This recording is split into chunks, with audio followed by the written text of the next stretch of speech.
সামনের মরশুমে বড় মঞ্চে লড়াই। দেশের প্রথম সারির লিগ আইএসএলে আই লিগ থেকে প্রমোশন পেয়েছে কলকাতার আরেক প্রধান মোহামেডান স্পোর্টিং ক্লাব। এইবার দল গঠন করতে হবে স্ট্যান্ডার্ড এবং কোয়ালিটি প্লেয়ার দেখেই।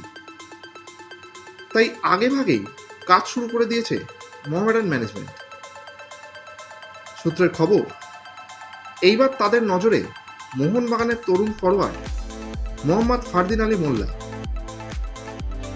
মোহনবাগান দলে দীর্ঘদিন যুক্ত রয়েছে 22 বছর বয়সী এই ফুটবলার, কিন্তু সিনিয়রদের ভিড়ে সেইভাবে সুযোগ পাচ্ছে না ফারদিন।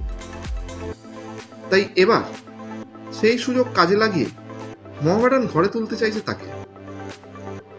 2023-24 ফুটবল মরশুমে সর্বমোট 95 মিনিট খেলেছে সে। আইএসএলেও সেইভাবে সুযোগ পায়নি। প্রসঙ্গত 2021-22 মরশুমে এএফসির কাপের কোয়ার্টার ফাইনালে কুয়ালালামপুর সিটির বিরুদ্ধে মোহনবাগানের হয়ে ফারদিনের গোল তাক লাগিয়ে দিয়েছিল সবাইকে। মোহনবাগানের সাথে তার চুক্তি 2025 সাল পর্যন্ত। তাকে নিতে গেলে ট্রান্সফার ফি দিয়ে নিতে হতে পারে মোহামেডানকে। তার সাথে কথা এক প্রকার অনেক দূরই এগিয়েছে মোহামেডান কর্তাদের। এখন দেখা সবুজ বরণ ব্রিগেড তাকে ছাড়ে কিনা।